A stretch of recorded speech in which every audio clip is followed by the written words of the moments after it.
धर्मांतर विरोधी कायदा विधेयक आज टेबल करण्यात आलं, इंट्रोड्यूस करण्यात आले.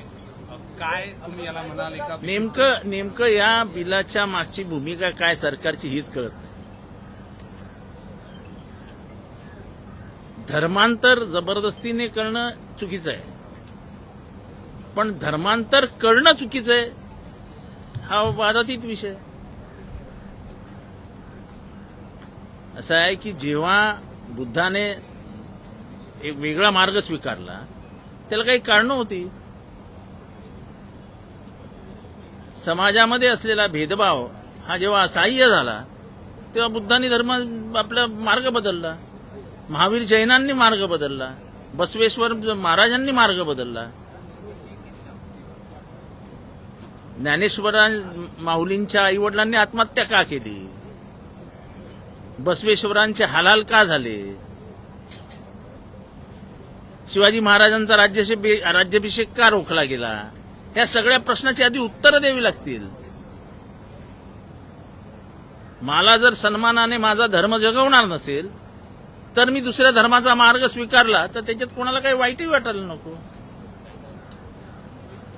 बाबासाहेब आंबेडकरांना मनुस्मृती का जाळावी लागली, बाबासाहेब आंबेडकरांना महाडचं चौदार तळ्याचं आंदोलन का करावं लागलं, महाडच्या बाबासाहेब आंबेडकरांना नाशिकला मंदिर प्रवेश, काळाराम मंदिर प्रवेशाचं आंदोलन का करावं लागलं, याची उत्तरं द्यावी लागतील. सावित्रीबाई फुलेंना शाळेत जाण्यापासून रोखणं, त्यांनी जी शाळा सुरू केली होती त्यांना शिकवण्यापासून रोखण्यासाठी त्यांना मारण्याचं, त्यांच्यावरती शेण मारण्याचं काम झालं. महात्मा फुलेंचा खून करण्याचा प्रयत्न झाला. हे का झालं, कशाला झालं, कशामुळे झालं, कुठला धर्म तेव्हा आड आला? कोण म्हणतं धर्मस्वातंत्र्य नाही? या देशामध्ये तुमच्या संविधानामुळे तुम्हाला धार्मिक स्वातंत्र्य आहे हे संविधानात लिहिलेलं आहे ना. तुम्ही काय नवीन संविधान लिहिणार की काय? हे थोतांड आहे सगळं.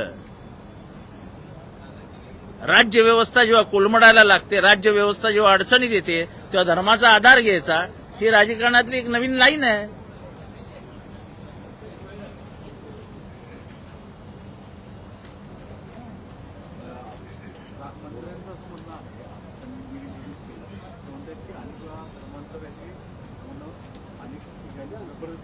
असं जबरदस्तीने धर्मांतर होत असेल तर त्याला आमचाही विरोध आहे, पण धर्मांतर हेच स्वातंत्र्य आहे.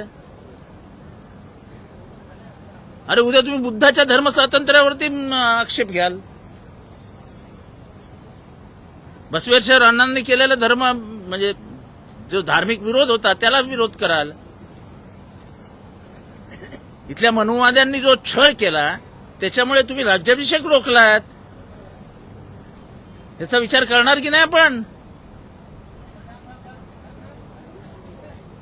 जबरदस्तीने धर्मांतरण अमान्य आहे, पण त्याच्या नावाखाली दुसरं काहीतरी भलतंच करणं हे मान्यच नाही. मी काय म्हटलं तुम्हाला की जबरदस्तीने काही करणं अमान्य आहे, पण मग तुम्ही ह्याचं उत्तर द्या की बाबासाहेब आंबेडकरांना वर्गाच्या बाहेर का बसवलं, तुकाराम महाराजांचे एवढे हालाल का केलेत, सावत्या माळ्याला का छळलत, गोरा कुंभाराला का छळलत, बसवेश्वर महाराजांना का छळलत, ह्याची कारण द्या. अरे पहिले धर्मांतर्गत वाद तर हे करा, मग नंतर दुसऱ्या धर्माकडे बघा.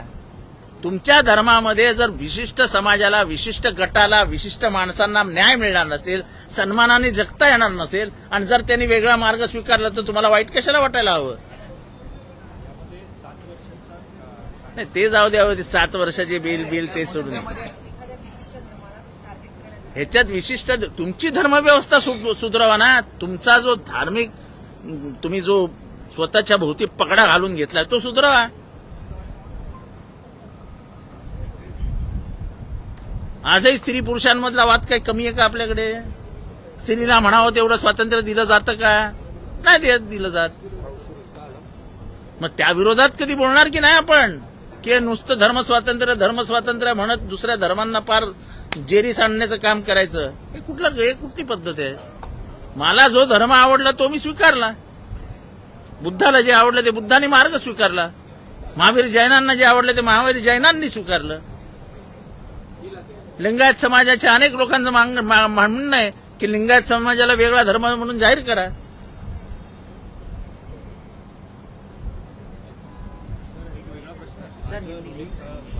थंडी वाजते. अध्यक्षांचं निवडून असताना सुद्धा अधिकारी असतील किंवा मंत्री असतील हे माझं स्पष्ट मत आहे की विधानसभेची किंमत मूल्य इतकं अवमूल्यन झाल्याचं मी कधीही बघितलं नव्हतं. मी आज आमदार होऊन 30 वर्ष झाले. मी 40-45 वर्ष विधानसभा बघतोय. अधिकारी येत नाहीत, मंत्री येत नाहीत, अध्यक्षांनी सांगून देखील मंत्री बाकांवर बसत नाहीत. प्रश्नाला उत्तर देण्यात द्यायला माणसं नसतात. आम्ही भाषण करतो, लिहायला माणसं नसतात. त्या विधानसभेत येऊन बोलायचं कशासाठी बोलायचं? विधानसभेतनं लोकांचे हिताचे प्रश्न सोडवले गेले पाहिजेत, लोकांच्या अडचणीचे प्रश्न सोडवले गेले पाहिजेत. ही भूमिका घेऊन आम्ही विधानसभेत येतो. पण इथे मंत्री सिरियस नाहीत. म्हणजे गांभीर्यच गेलंय सभागृहाचं. म्हणजे माझं खास करून मुख्यमंत्र्यांना निवेदन असेल की जरा बघा काहीतरी.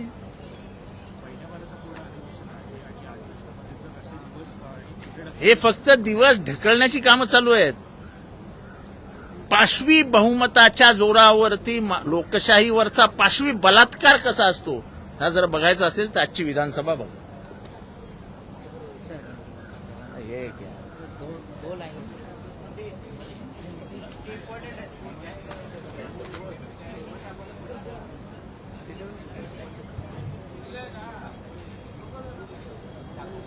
बढ़ते लव जिहाद के मामले को लेकर आज महाराष्ट्र देखो लव जिहाद ये एक वजह है. धर्म का कोई स्वातंत्र्य नहीं है ऐसा भारत में, महाराष्ट्र में कोई बोल ही नहीं सकता. तुमको तो बाबा साहब अम्बेडकर ने संविधान में डाल के दिया है धर्म स्वातंत्र्य, right to religion. Fundamental right में हो तुम्हारे. तो तुमको क्या और स्वातंत्र्य चाहिए? तुम इस बात का जवाब दो, क्या जो बुद्ध ने किया वो गलत किया था? जो महावीर जैन ने किया था क्या वो गलत किया था? बसवेश्वर अन्ना को क्यों सताया गया, इसका जवाब दो. तुकाराम महाराज को क्यों सताया गया, उसका जवाब दो. ज्ञानेश्वर महाराज के माँ बाप ने क्यों आत्महत्या की, उसका जवाब दो. महाराष्ट्र में वारकरी संप्रदाय क्यों तैयार हुआ, उसका जवाब दो. शिवाजी महाराज का राज्याभिषेक क्यों रोका गया, उसका जवाब दो. महात्मा फुले की बीबी सावित्रीबाई फुले ने जब स्कूल शुरू की तो उसको मारने की कोशिश क्यों की गई, इसका जवाब दो. डॉक्टर बाबा साहब अम्बेडकर को स्कूल के बाहर क्यों बिठाया तुमने? इस आदमी ने संविधान दिया इस देश को. कोलंबिया यूनिवर्सिटी कहती है आज भी कि ऐसा बुद्धिमान विद्यार्थी कभी हमारे यूनिवर्सिटी में आया ही नहीं. उस बुद्धिमान विद्यार्थी को तुमने वर्ग के बाहर बिठाया था, इसका जवाब दो. उन्होंने महाड़ का आंदोलन क्यों किया पानी का, उसका जवाब दो. उन्होंने मनुस्मृति क्यों जलाई, उसका जवाब दो. उनको कालाराम मंदिर का आंदोलन क्यों करना पड़ा, इसका जवाब दो. तुम्हारा धर्म अगर किसी को अपमानित करता है, किसी को आदमी इंसान करके पहचानने से इनकार कर देता है, तो फिर उसकी स्वतंत्रता का क्या? सवाल तो ये भी पैदा होंगे ना. ये कोई धर्म स्वातंत्र्य, इस देश में स्वतंत्रता है, स्वातंत्र्य है और वो हमें वो संविधान ने दिया है. राइट टू रिलीजन ये फंडामेंटल राइट है.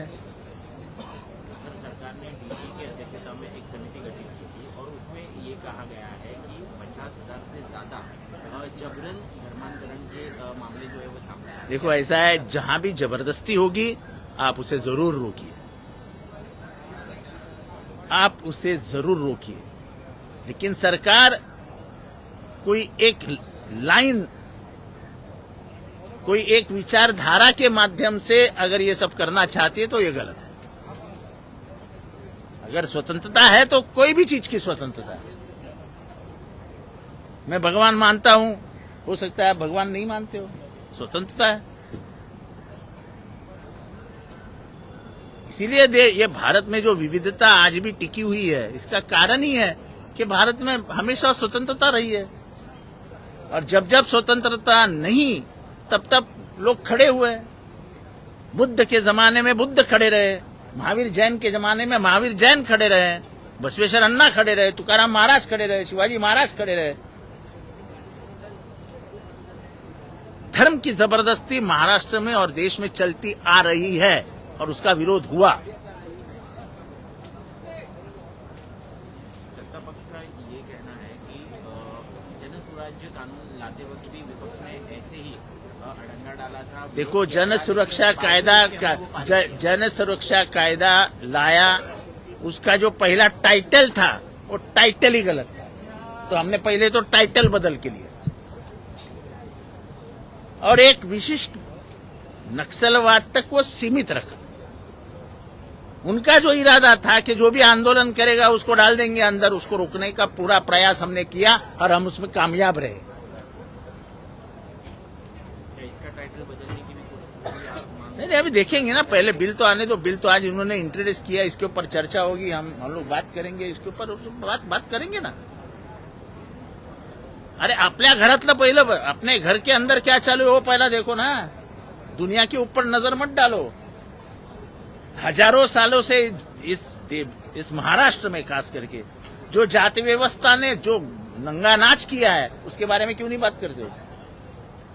अरे डॉक्टर बाबा साहब अम्बेडकर को तुमने स्कूल में नहीं बैठने दिया है यार। स्कूल में जो कोलंबिया यूनिवर्सिटी कहती है कि इसके जैसा बुद्धिमान आदमी ये यूनिवर्सिटी में कभी आया ही नहीं, उस आदमी को तुमने स्कूल में नहीं बैठने दिया था।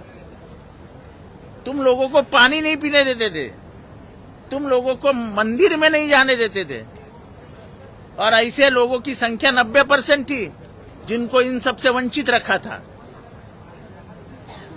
आज तक जिस जाति से मैं आता हूं, मुझे मालूम है उस जाति व्यवस्था में हमारे माँ को कैसे पूजा व्यवस्था से कैसे दूर रखते थे, जो हमने घर में आज देखा 20 साल पहले। आप कौन से धर्म और कौन से स्वतंत्रता की बात करते हो?